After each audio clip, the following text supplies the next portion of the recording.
the question is, do you believe in karma? I think so, yeah, but I don't think it's a supernatural thing. Yeah. I think it's more what you put out into the world, you ultimately do receive back to yourself. Yeah. I agree. What about you? I would agree the same way. Like if you do good. Your actions usually do have consequences. Like that. Yeah. It's like.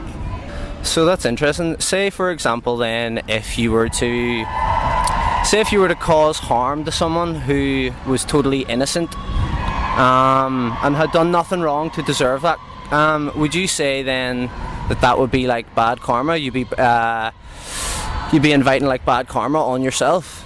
I think so. So say if that was like that individual who you caused suffering to, say if that was like an animal, like if a person was to beat a dog or something, do you think that would you'd still invite the same sort of karma? I think so. So animals, for example, in the food chain, so they undoubtedly, they suffer. They get shot in the head and they get their throats cut. Yeah. Do you guys think that's necessary, or do you think that's like right or wrong? I think when you talk about like industrial farming and like huge complexes of cows and pigs just being bred up to die and being kept in those horrible conditions, like as humans we have a bigger responsibility. Like we aren't just animals in a food chain, but I suppose when you're talking just nature wise, we like to have this sense of fairness, but at the end of the day, like people gotta eat. Yeah, that's true. Unfortunately, but yeah, no, I do feel like we do have a bigger responsibility in that regard. I totally agree with you, and I think one characteristic that, or maybe something that humans have evolved exclusively to have over other animals, is like moral agency. Yeah. So we have the awareness of a sense of right and wrong innately. Yeah. It's not taught to you. It's just something that comes about in your maturity and growing up. It's like guinea pigs and all will like eat their children, Yeah, and like lions have been studied in the wild to sometimes kill their own cubs, and would like sometimes rape other lions. So they don't have like moral agency. They don't have a like same sort of social contract that we have. Yeah. So to cut a long story short and just go straight to the heart, like, do you guys think, you said about we need to eat, and that's very true. Do you think that we need to eat animals, bearing in mind that we don't personally feel comfortable with the fact that like industrial farming, and even if it was small scale, like at the end of the day they still get, they still meet a violent death? Do you think that's like necessary? I think it very much depends geographically as well. If we're talking about a country where maybe people can't afford to be as responsible to, look for other alternatives to eating meat, it is a necessary evil, that is survival situation. Yeah, of course. But then whenever we talk about here or like first world countries, there isn't so much of a need. However, I'm not a vegetarian or a vegan myself, so I do eat animals. So I do have to, be aware of the fact that like animals are dying for me to eat that. It very much depends, I think. Totally. I mean, and I suppose you were spot on there when you were saying like there are definitely circumstances and places in the world where people are in those minority of situations where they do need to kill animals to live. But for us in mainstream civilized developed society, we aren't like in a survival situation. And so if we can go into like say Tesco's or Asda or Sainsbury's or whatever, and we can pick something up, chickpeas and make a curry, or lentils and make a lasagna, or a variety of things out of like plants or whatever, plant-based, do you think then can we really justify taking these animals' lives if we can like get our nutrients and have tasty food and be healthy, arguably healthier? Like all of our biggest health problems have been inextricably linked to eating animal products, like heart disease, some cancers, osteoporosis. Yeah, do you think with that being said, like like we need to eat animals anymore? There's some families who just can't really afford like the vegetables they get. They just wouldn't feed like their whole family, so they just sort of have to just accept it and just like it's better for them like really like financially just to like cook a chicken for dinner and feed a whole family than to like spend loads and loads on like vegetables and all that may not like really satisfy like a family. But And do you think that like vegetables are more expensive than like chicken flesh? I think they're more expensive because you do have to eat a lot more of them to get the same nutritional value than you would with meat. And then also, like, if you aren't able to get that, you will have to supplement it with like vitamin pills or because a lot of vegetarians that I would know and vegans I would know would have like iron deficiencies and stuff that they do have to like take supplements for because it is difficult to get that same calorie intake. I think a bigger issue with eating meat isn't so much just killing animals, it's more about the environment, which it was like a good sort of change of topic that I've heard about. A lot of global warming is contributed by like industry farming, animal agriculture. It's the biggest contributor by far. More than the transport industry combined. Exactly. So on so many levels, the amount of water, the amount of land. And it's also like a human rights issue because they have to clear like tribes who would maybe be in survival situations where they need to eat animals. They'd have to clear them off their land. So it's a global picture. Regarding the whole nutrition aspect of like people who don't eat animal products and stuff, so like me myself personally, I grew up in the same society as you, eating animal products, and then I went vegan, and I've been vegan for like 2 years because I realized that the animals that we're eating, they all eat plants. So the iron, the calcium, the protein, it originally comes from plant sources. That's how the animals get it in their body. And I just thought it made more sense to go straight to the plants so I didn't have to pay for animals to be killed in the process, because then I was like, well, I'm getting my nutrients through their dead body when I could just leave that out, and you know what I mean? I mean, there are vegans who do take supplements, that's like definitely true, but when you go to like the chemist or even Tesco's, you see aisles of like calcium supplements, iron supplements, and that's for mainstream society, most people who aren't eating animal products. So the omnivorous diet, if that was so efficient at giving us nutrition, why would we have aisles and aisles of these supplements and like fortified cereals and things like that? Like basically I just learned that if you just look into it, you can actually get your nutrients like adequately from plants. Like the British Dietetic Association and the American Dietetic Association have both said that a plant-based, vegan, balanced diet is suitable for all stages of life, including pregnancy. Like, did you know that, or have you ever thought about sort of the whole backstory with what I was saying there? I haven't done too much research myself on veganism, but I had heard about that because I do have a few vegan friends. But I'd love to know, how does this all lead back to karma? Just the fact that animals suffer when they are killed, for their flesh, and I feel like, I suppose, karma, and it's quite a subjective thing. Me personally, my subjective take on it is like if I cause harm, it's once you become aware. A lot of people haven't really made that connection that animals. We know in the back of our minds that animals have to die for our food, but it's like different when you see slaughterhouse footage and you watch animals being dragged and you see them being violently handled and ultimately their lives taken from them, and you just sort of think that's a direct consequence of my purchasing. Like, that's only happening because it's industry, and industry is based on supply and demand.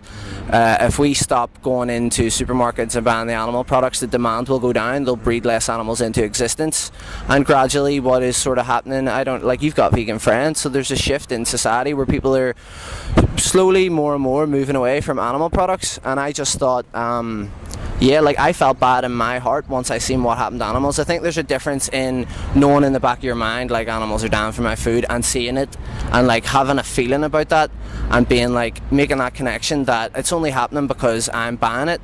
So I sort of felt like my sister has a dog, and I would walk the dog, and I'm an animal lover, and I hate to see animal cruelty, and I think most people are in the same boat. hate to see animals being tortured, or you know what I mean. We don't like animal cruelty. Most people will say that they love animals.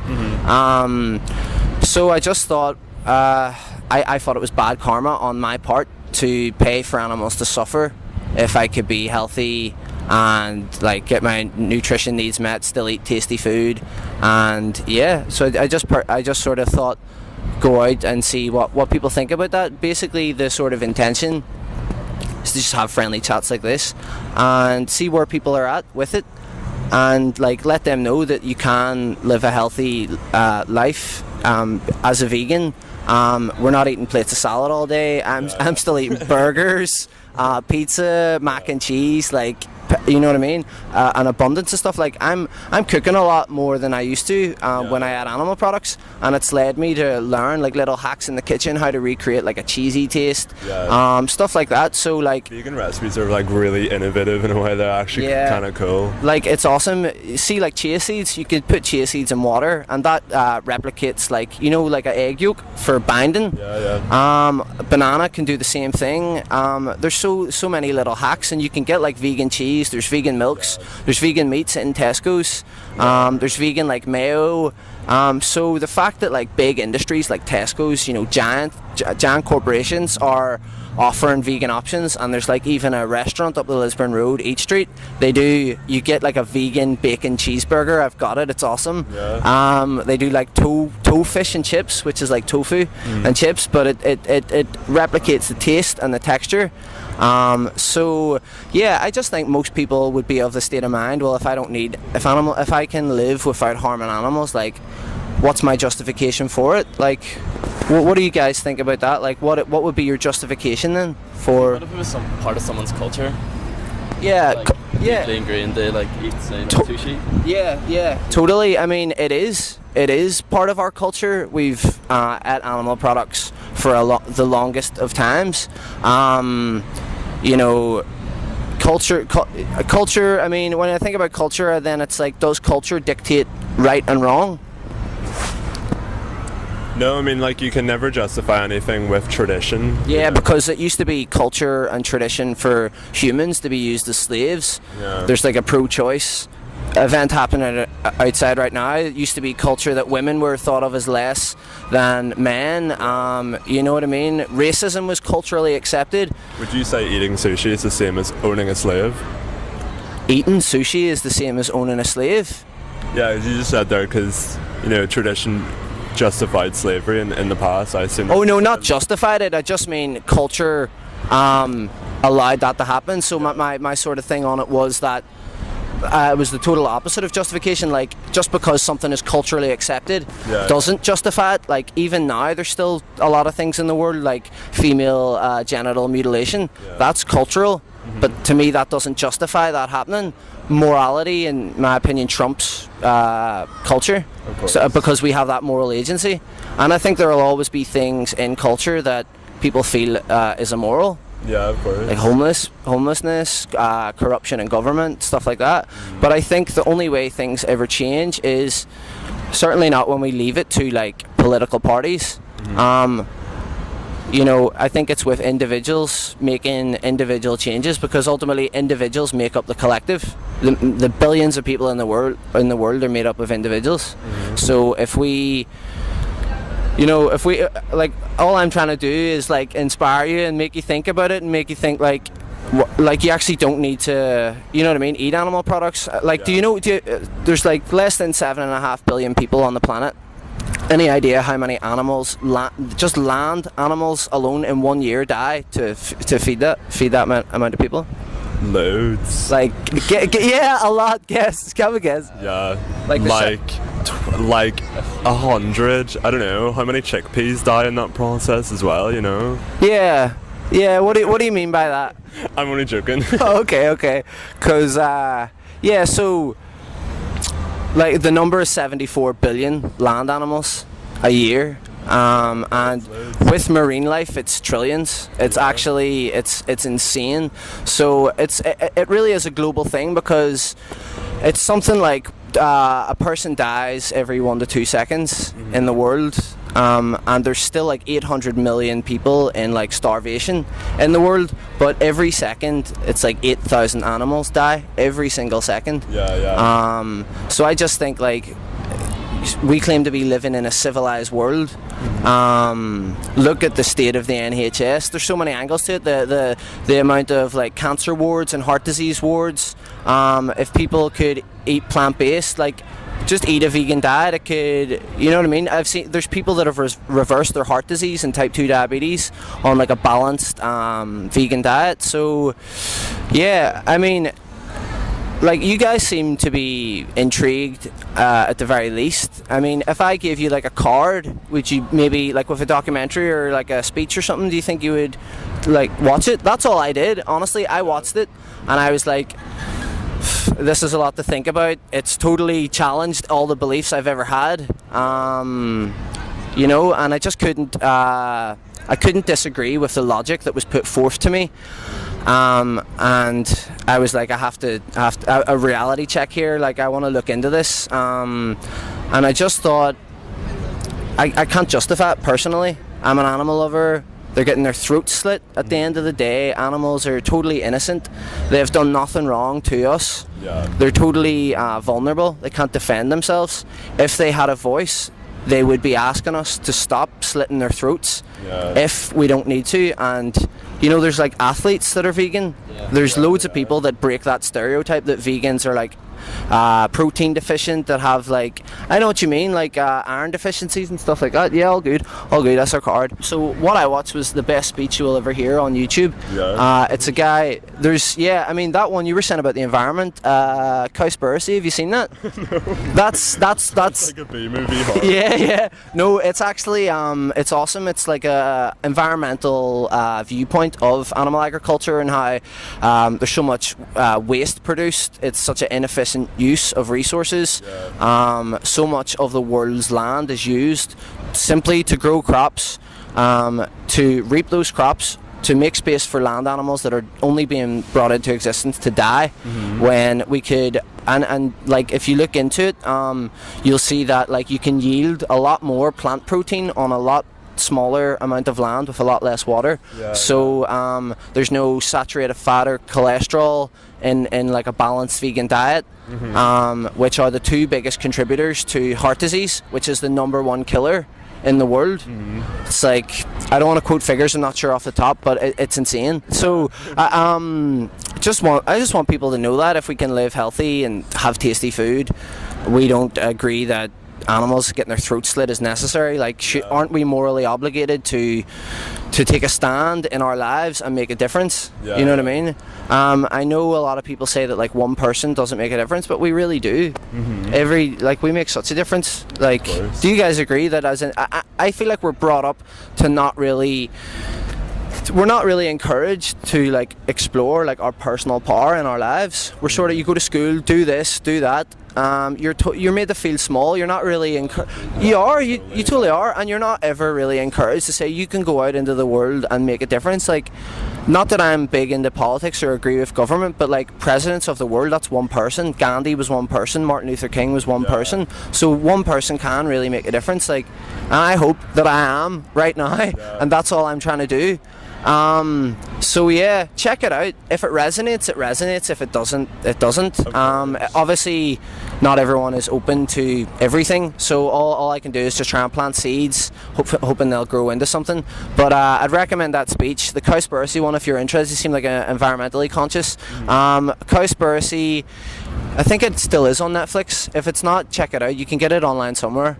But yeah, thanks so much for your time. No problem. And Kevin, wasn't it?